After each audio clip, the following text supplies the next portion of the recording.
चाचा आज बड़े खुश नजर आ रहे हो? हाँ, क्योंकि मेरे पास है किसान फव्वारा। किसान फव्वारा? हाँ, किसान फव्वारा। My wife is learning how to drive. Actually I am learning how to teach her. She is a different kind of driver. उसका अप्रोच ही बहुत अलग है ड्राइविंग को लेकर। वो पीछे वाले को हॉर्न मार देती है। एक ये रेडियो एड्स नहीं समझ में आ रहे मेरे को आजकल। पता है, जो भी बंदा रेडियो एड्स लिख रहा है ना, उसको पता नहीं क्यों ऐसा लग गया है कि एड में प्रोडक्ट के बारे में कुछ बताओ मत बताओ,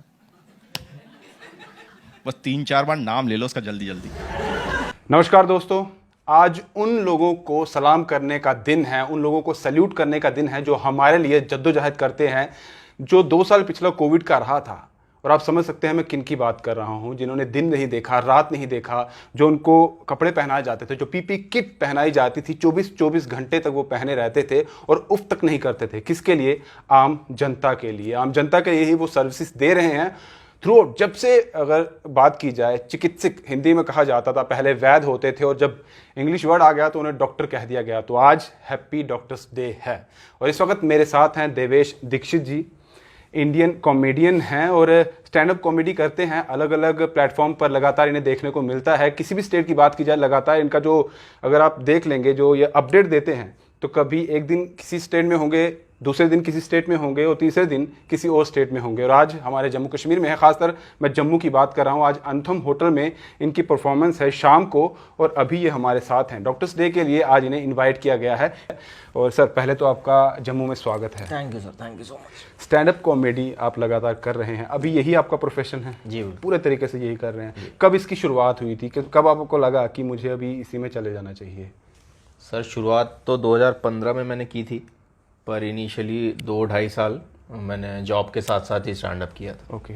क्योंकि पैसा भी ज़रूरी होता है। नहीं, बिल्कुल, वो तो सबसे पहले है। तो 2.5 साल के बाद जब मुझे लगा कि हाँ, थोड़ा बहुत यहाँ से जनरेट होना शुरू हो गया है इनका, तब फाइनली फिर मैंने। तो जॉब क्या करते थे पहले आप? मैं सेल्स में था सर। ओके। एक डेकोरेटिव पेंट्स कंपनी में काम करता था। काफ़ी अच्छा सेटल्ड, 7 साल तक काम किया मैंने उधर। ओके। तो फिर आपको लगा कि हाँ, इसमें अब जो मेरा ये, मतलब आपको हॉबी थी या क्या, आपके कहाँ से? सर, मैं देखता तो बहुत पहले से था, पर मुझे पता नहीं था कि हमारे यहाँ भी होता है ये सब। हाँ, हमारे यहाँ मतलब इंडिया, हमारे देश में। मतलब पूरे भारत की बात कर रहे हैं, या फिर जहाँ पे आप रहने वाले वहाँ की बात? नहीं, मुझे ये आइडिया ही नहीं था कि अपने देश में ही हो रहा है ये। कहती है चलो मान लिया कि चला भी रही थी, पर इतना कानून मुझे ही पता है। आधी रात हो गई है, शाम को 7 बजे के बाद बिना महिला कांस्टेबल आप मुझे गिरफ्तार नहीं कर सकते। तो आप देखते होंगे, किसी न किसी को तो देखते हाँ, होंगे। बाहर के जो कॉमेडियंस थे, वेस्टर्न कॉमेडियंस थे, उनको देखता था। तो वहीं से लगा कि कुछ। तो जब या फाइनली दिल्ली जब मैं शिफ्ट हुआ, जब मेरा जॉब शिफ्ट हुआ, क्योंकि इनिशियली मैं लखनऊ, मेरठ जैसे शहरों में था, फाइन। तो वहाँ तो बिल्कुल ही ऐसा कोई सीन था नहीं। तो दिल्ली जब मेरा ट्रांसफ़र हुआ, तब मुझे रियलाइज़ हुआ कि वहाँ चल रहा है दिल्ली में।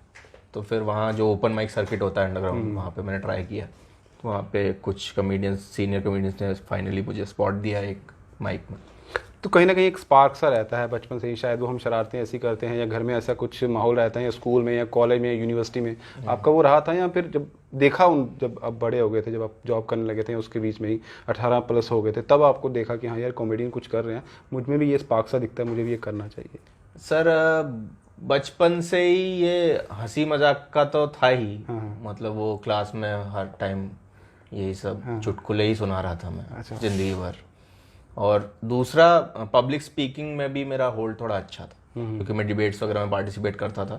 तो क्राउड से बात करने में मुझे झिझक नहीं होती थी। तो ये दोनों चीज़ें क्योंकि इसमें मिक्स हो जाती हैं, तो मुझे लगा कि ये अच्छा रहेगा। आई थिंक एक करियर ऑप्शन मेरे लिए। तो किस तरह से आपका रहता है, क्योंकि मेरे को ये समझना है कि स्टैंड अप कॉमेडी क्या होती है, नॉर्मल कॉमेडी क्या होती है और स्टोरी टेलर कॉमेडी क्या होती है, इसमें क्या अंतर है, अगर आप बता पाएंगे? क्योंकि मैंने देखा कहीं स्टोरी टेलर लिखा हुआ था, कहीं स्टैंड अप कॉमेडी लिखा होता है, इसमें क्या मतलब डिफरेंस क्या है इसमें?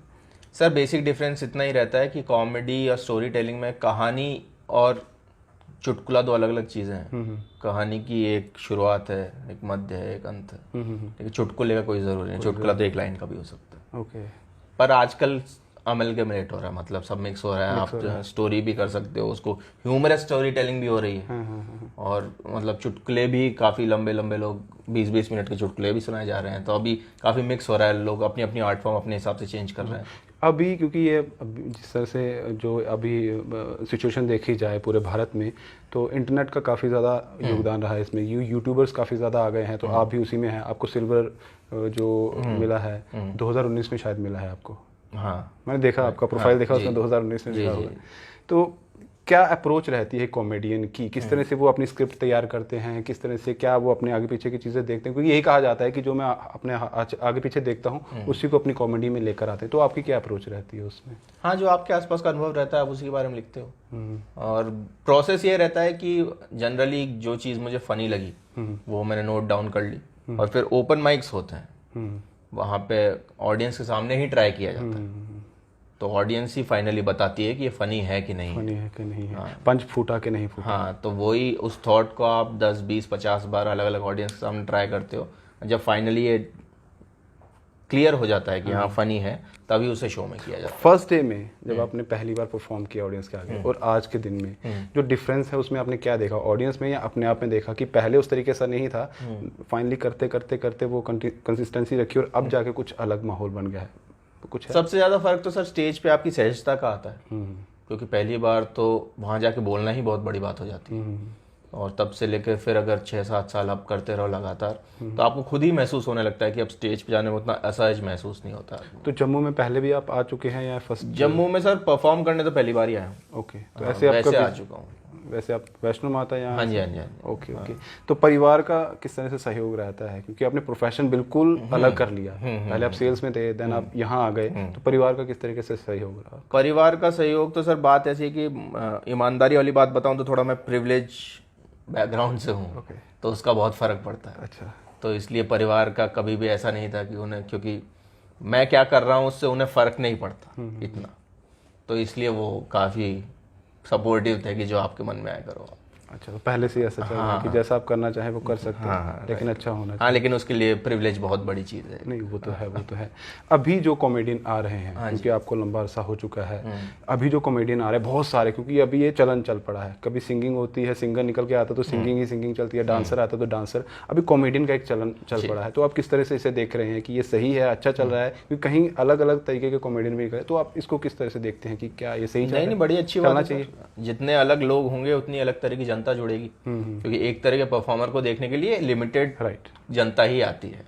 जब तक अलग अलग लोग नहीं आएंगे, अलग अलग परफॉर्मेंस नहीं होंगे, अलग अलग ऑडियंस में नहीं जुटेगी। और स्टैंड अप कॉमेडी की मुझे नहीं लगता अभी इंडिया में 2-5% से ज्यादा लोग को तक पहुंच पाई है हमारी जो आर्ट फॉर्म है। तो अभी बहुत बड़ा मार्केट है। हमारे जम्मू की बात की जाए, क्योंकि अभी भी यहाँ पर भी कुछ लोग हैं जो हमारे लड़के हैं, वो भी निकल के आ रहे हैं। शायद आप जैसे लोग जो बाहर से आ रहे हैं उन्हीं वो देख के कहीं ना कहीं इंस्पायर हो रहे हैं, और वही यूट्यूब पर आपको देख के उनके अंदर भी चीज़ लग रही है कि हम भी वो कर सकते हैं। शायद आपके साथ आज भी हमारे कुछ जम्मू के 2-3 लड़के परफॉर्म करेंगे, उन्हें भी देखिएगा।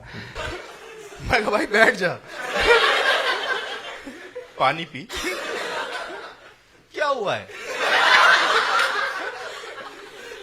किससे भाग रहा है और कब तक भागेगा? अब अभी क्या, अभी जैसे हम कह देते हैं कि सिंगर को कहते हैं अब गाना गा देंगे। चलिए एक सवाल करता हूँ, अभी कॉमेडी हो सकती है ऑडियंस के लिए? कॉमेडी का एक सेटअप होता है सर। कॉमेडी का दिक्कत यह है कि ये बहुत ही इंटीमेट इंटरेक्टिव सा आर्ट फॉर्म है। राइट। तो इसके लिए एक सेटअप चाहिए, ऑडियंस चाहिए, एक माहौल चाहिए। खड़े होकर चुटकुला नहीं सुना सकते, वो नहीं हो सकता। क्योंकि ऐसा होता है ना कि हम कभी ऐसे किसी आर्टिस्ट के पास जाते हैं जो तब परफॉर्म कर लेता है, क्योंकि सिंगर को तो हम कह सकते हैं वो गाना गा ले, बिल्कुल बिल्कुल, है ना। डांसर को कहेंगे चलिए आप परफॉर्म कर लीजिए, तो कॉमेडियन को नहीं कर। ये बहुत इंडिविजुअलिस्टिक आर्ट फॉर्म्स है, ये सिर्फ उन्हीं को करना है। स्टैंड अप कॉमेडी जितना स्टैंड अप कॉमेडियन करता है उतनी ही ऑडियंस भी करती है, वो दोनों तरफ से होता है। ओके। हाँ, इसलिए इसके लिए एक बहुत ही सेट माहौल चाहिए होता है करने के लिए। तो ये ऐसे सिंगर और डांसर से तो बहुत अलग आर्ट फॉर्म है। चलिए, अभी हमारे जम्मू वाले के लिए कुछ, क्योंकि आपको यहाँ जो हमारी ऑडियंस है, जम्मू कश्मीर की ऑडियंस है, ये आपको देखेगी, कोई आपकी तरफ से मैसेज, जो लड़के आना चाहते हैं कॉमेडी में अपना जोहर दिखाना चाहते हैं, तो उनके लिए आपके लिए कोई मैसेज आपकी तरफ? मैसेज सर मैं यही देना चाहता हूँ कि अगर सीरियसली आप इसे करना चाहते हैं तो बिल्कुल करिए शुरू, लेकिन मेरे हिसाब से उद्देश्य वो नहीं होना चाहिए, क्योंकि आजकल बहुत जल्दी सब करना चाह रहे हैं सब लोग, क्योंकि अभी टिकटॉक और इंस्टाग्राम रील्स का ज़माना है, तो सबको लगता है कि बस अभी शुरू किया और हफ्ते भर में मुझे रिजल्ट मिलना चाहिए। तो अगर उस थिंकिंग से आप आ रहे हैं तो थोड़ा सा दुख हो सकता है आपको। तो अगर आप आ रहे हैं तो आइए, शुरू करिए, लेकिन आपको ये मन में रखना चाहिए कि ये लंबी तपस्या है, मतलब 2 साल 3 साल 5 साल का काम। धैर्य यानी पेशेंस रखना बहुत ज़रूरी है। और ये बहुत मेन इन्होंने बात बोली है, ये हर एक को समझने वाली है जो इन्होंने बात बोली है। शायद मैं भी ये बोलने वाला था, क्योंकि धैर्य होगा, जो चीज़ आप करने वाले हैं इन्होंने एक दिन में 1 साल में नहीं किया है। आपको भी तो वो तपस्या चली है, साथ साथ में ये जॉब भी कर रहे थे, और जब आपको लगा कि हाँ दिस इज द टाइम कि मुझे अब यहाँ से शिफ्ट कर देना चाहिए, तो आपने कर लिया। बहुत बहुत शुक्रिया सर आपका बात करने के लिए। तो स्टैंड अप कॉमेडियन है देवेश दीक्षित जी। अभी जितने ये सीरियस दिख रहे हैं, जब ये स्टेज पे होते तो वैसे नहीं होते हैं। आप इनका यूट्यूब चैनल भी देख सकते हैं, इन्हीं के नाम से है वो, इंस्टाग्राम पे भी है, वहाँ भी चेक कर सकते हैं।